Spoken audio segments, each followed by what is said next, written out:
Well, thank you, Vicki, and thank you all for being here this morning. I'm going to give you a relatively quick and hopefully on time update on the status of Southwestern Willow flycatchers in our study area of the Middle Rio Grande and some of the other monitoring that we've been doing. I'm hoping that being that you're all in this room this morning, you know a little bit about this species, so I'm going to blaze right through this overview. Basically, that's what it looks like. There's where it lives in the summer. There's where it lives in the winter. This is kind of an important one. As far as suitable habitat goes, we like to succinctly say dense and wet. And this is absolutely ideal right here. You know, nice, dense growth of native willows underlain by preferably flooded conditions. You know, saturated soil is great as well.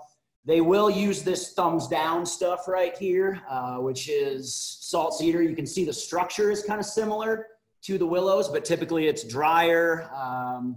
They just don't prefer it. And I'll get into reasons why, you know, wow, I can't think like a bird necessarily, but there are reasons why we don't want a bunch of this on the landscape. Let's see, here we go. And obviously threats to the species are threats to riparian species everywhere, habitat loss and degradation due to a variety of things. So Reclamation began conducting surveys along the Rio Grande in the mid-90s, right after the species was listed, in order to maintain ESA compliance for reclamation projects and add to the range-wide population data. We had sites up around Bernalillo, around the Jorales area, and then a few scattered throughout the rest of the Middle Rio Grande. And currently in the Middle Rio, we are surveying roughly 130 river miles from the southern boundary of the Isleta Pueblo clear on down to basically the water in Elephant Butte Reservoir. We've broken our study area up into 7 survey reaches that run from just south of the Isleta Pueblo clear on down to basically where there's water in the reservoir in Elephant Butte. That San Marcial reach has enlarged over the last 20 years or so as the reservoir receded and, you know, habitat developed in the delta. So it encompasses the delta of Elephant Butte Reservoir, which is going to be kind of a focal point of some of what I talk about here. So over the past 25 years or so, obviously the population has exploded. And most of you have probably been aware of this over the years. You know, the Middle Rio Grande recovery goal is 100 territories. We blew that thing up back in 2003 and really haven't looked back. There have been some population fluctuations for sure. And as you'll see on the next slide, the growth of this population is primarily due to the habitat that is developed in the delta of Elephant Butte Reservoir. It currently seems like we're on a little bit of a downward trend. You know, natural fluctuation occurs from year to year, although it's bumped up a little bit in the last couple years, numbers wise. And, you know, the couple years of nice hydrology that we've had definitely have helped that situation. So the chart on the left here shows the abundance of territories within Elephant Butte Reservoir as the blue bars, and within the Middle Rio Grande as a whole, at least in our study area, as the orange bars. And since roughly 2003, we've had upwards of 70% of our territories in the delta of Elephant Butte Reservoir, which is a little bit of all eggs in one basket, unfortunately. But as I'll show you, there are certain other portions of reaches that do contain territories. This is just kind of a progression of the territories in Elephant Butte Reservoir itself. This is 2003 or 2002, where we just got birds starting to colonize the delta. We move forward to 2006, they're moving down into the delta. Again, 2010, we've got birds, you know, clear down here in the narrows, in addition to a bunch of territories up in the upper delta. 2014, again, just kind of expanding in range within the delta of Elephant Butte Reservoir. And then last year, those areas just filled in a little bit more. There are a ton of birds in the delta of the reservoir right now, which is great until the reservoir fills up, which, you know, probably won't happen in my lifetime, honestly. As I mentioned, Elephant Butte isn't the only place that we've got willow flycatcher territories. The several upstream reaches have contributed over the years. The Bosque del Apache, for a while there was looking really good. And then the drought hammered us, as Trevor mentioned, in 2010, and things really kind of dropped back off. The Escondida, Sevieta, La Jolla, and Belen reaches all have contained territories. One thing I didn't mention that was, I think, on a previous slide was, unfortunately, last year the funding just didn't come through for us to survey the Sevieta, La Jolla, and Belen reaches. So those are kind of great unknowns. And unfortunately, we've been surveying them for a long time, and I hate gaps in data. It kind of drives me nuts, but you know, that's the funding situation. In addition to the surveys, we conduct a whole bunch of nest monitoring. And over the last 21 years, I guess, we have monitored upwards of 4,000 nests within the Middle Rio, which, you know, is kind of exciting. That's a big number to me. And as you'll notice, as this population, so the purple line here is our nesting success. And as the population was growing in the late 90s, early 2000s, our nesting success was upwards of 50%, which for a passerine species, I believe to be really, really good. And then as some of the drought set in and various things took place, that nesting success really kind of dropped off to where we are these days. Actually, the last couple of years have been relatively good, but we had a year where it was 26%, which is not good for any passerine species. Depredation is the primary cause of nest failure. The green line and the yellow line you see there are brown-headed cowbird parasitism and nest abandonment. And they're never a huge factor. You know, if you look at the parasitism rates, we had 1 year where it was above 20%, but for the most part, long-term, I think we've averaged 12 or 13%. Really not a huge factor, and it doesn't really seem like you can avoid that. That's just a number that's, you know, a number of nests that are going to be lost. So one of the things we do while we're nest monitoring is we record habitat data in order to make some comparisons between nesting variables and that kind of thing. So we record the species of tree that the bird physically placed the nest in, which is the nesting substrate, and the dominant vegetation within that bird's that pair's territory. And we break it out as primarily native, primarily exotic, or a mixture of the two. So over the course of the last 20 or so years, we've found roughly equal numbers nesting physically in a willow or a salt cedar tree. Actually, they seem to kind of prefer salt cedar because of that twig structure. As far as dominant habitat types within those flycatcher territories, the natives are where it's at for these guys. You know, the mixed habitat to a certain degree, another third of the birds, but that monotypic exotic stuff, if they can avoid it, they just don't seem to use it. So when we compare some of our nesting variables to that habitat type, I guess I should go back. When we ran our numbers, we didn't find any correlation between the actual species of tree the bird was nesting in and nesting variables like success and cowbird parasitism, that kind of thing. But when we looked at the habitat types those birds were nesting in, we did find some correlations. Native nests that were in native habitat were more successful. They were depredated at a lower rate. Nest parasitism was pretty much equal, didn't really factor in. And exotic habitat productivity was lower than nests or than territories in both native and mixed habitats. So again, there's a reason, thankfully, that they're picking those native habitat types. They do better. Additionally, this is the wet part of dense and wet. We started collecting detailed hydrology data at our nests in 2004. And we collected the distance to surface water every visit and the hydrology immediately below the nest. That's Vicky right there. So we ended up with 4 scenarios. One was dry all cycle, some were saturated or flooded and then dried out as the nesting cycle progressed. Some were saturated or flooded all cycle, and then kind of as a subset of that, we picked out the nests that were flooded all cycle. And here's what we ended up with. Lots of them were dry, almost 60%. But conversely, 40% or so were pretty wet, either saturated or flooded during the entire nesting cycle. And another half of them were flooded the entire time. So when we look at nesting variables, nesting success really wasn't impacted. Although if you look at the wetter conditions to the right, numerically they are a little bit little bit more successful. Depredation, again, was, you know, wetter was better, a lower depredation rate. Parasitism, again, wetter is better. And productivity, again, wetter is better. So dense and wet, they love that stuff.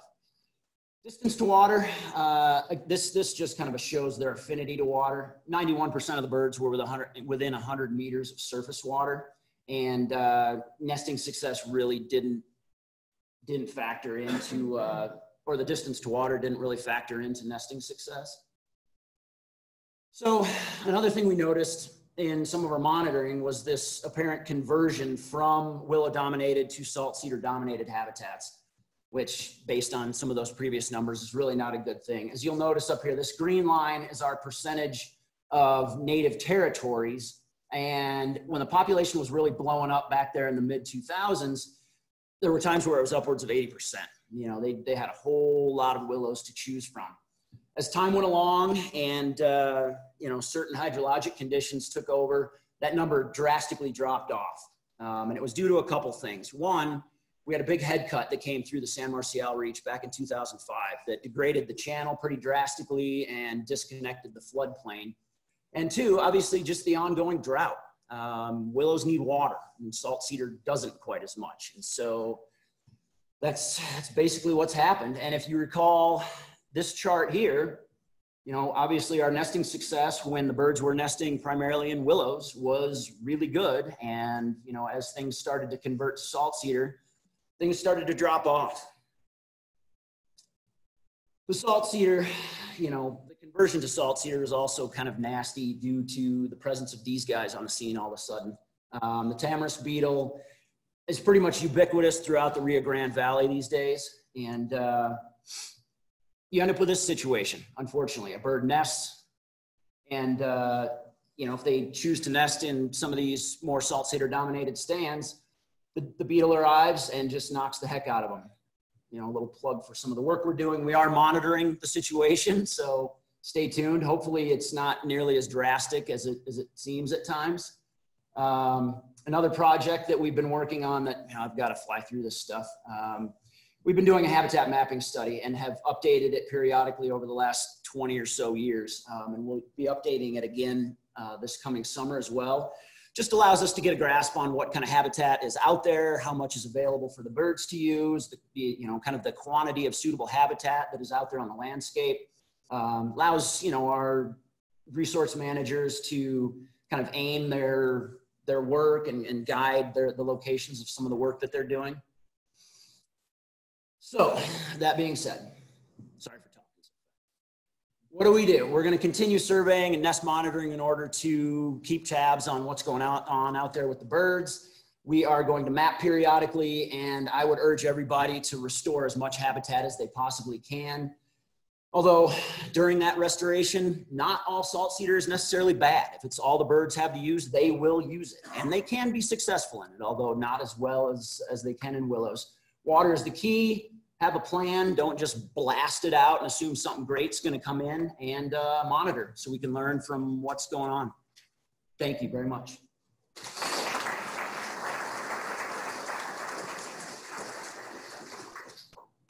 Hi, Dave. Hi, Steve. When you talk about restoring habitat, do you recommend doing that in close proximity to existing territories so that it can find it? That, in my humble opinion, would probably lend itself to the most success if what you're trying to do is attract flycatchers. The site fidelity of these guys is so strong that they really don't move around all that much. So yeah, the closer you could be to a source population, the higher your chances, most likely, of, you know, attracting breeding flycatchers. To my knowledge, there's never been a habitat restoration study geared at flycatcher habitat that has been successfully colonized by flycatchers. Can any of you contradict that? We had one. The coordinator can. Okay, all right. Okay. I mean, I guess it's really tough to do, is kind of the bottom line, right? Anyone else? Yeah, Yasmin, or? I'll let Ashley choose. You talk about this target number of 100 that's been blown out of water, and you have 300. That still doesn't sound a whole lot to me. So where did that number come from? And what does 300 be relative? So that is, you know, in the species recovery plan, they have it broken out by management units and then recovery units.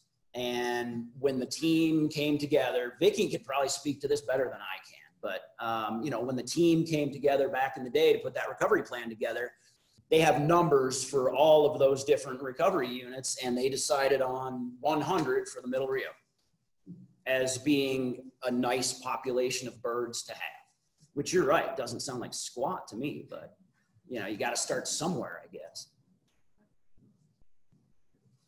Hey, Yasmin. has the Bureau been surveying the entire reach from Isleta to Elephant Butte since '99, or how do you explain the big uptick in nesting, especially up north? Well, gosh, and I'm going to probably miss this year, but we started surveying what we call the Belen Reach, what, 2000, when was that, Vic? 2002, something like that. So it's been a good 16, 17 years. And like I said, last year was the first year we didn't survey it in a long darn time. Honestly, there's a lot of nice habitat coming in up in that reach. You know, those lower terraces are all being colonized by, you know, nice stands of willows, and the birds are finding them. And there's weird little populations. Every time I think I know what I'm talking about as far as this bird goes, they kind of prove me wrong. There's a nasty patch of mixed Russian olive and salt cedar with some cottonwoods over it that we've had 8, 10, 12 territories in for the last probably 6 or 7 years. You know, they're weird. They find a place, they really like it, the little population forms, and other stuff that looks wonderful doesn't get colonized. So I don't know, they're tricky. Does that make sense? Yeah, no, I just wanted to know if you're finding more nests because your nest searching had increased, your surveying, or whether. No, it's a development of a population. Okay. Yeah. Last question. I have two. One, I just saw that the FONSI for the APHIS EA came out, so obviously we're kind of excited about the possibility for doing restoration there. And yeah. Do you think your monitoring can help with that? And also, obviously the Tiffany Basin burned pretty drastically, and I know that there's some projects looking at that through state funding and some federal funding too. So what might your involvement be in that? Well, I think we're basically telling folks where birds are, you know, kind of bottom line, to help hopefully guide some of that restoration. You know, this mapping project that we do also, I think, can assist some of that to where, you know, if there's a stretch that's sorely lacking in habitat, you know, hopefully kind of guide restoration locations in that regard. But yeah, I agree. That APHIS money is huge, and you know, we're pursuing some of it to actually fund those northern 2 reaches for some survey efforts. In addition to this project right here, I mean, a lot of that stuff is right up our alley. But yeah, I would say that Tiffany Reach is definitely ripe for restoration because it's a darn moonscape right now to a certain degree. I mean, some of the vegetation's coming back. You know, a lot of the root crowns are resprouting, and some of it doesn't look too bad even just a couple years later. But I would say, yeah, some of this stuff can really inform the location of restoration efforts. Thank you all.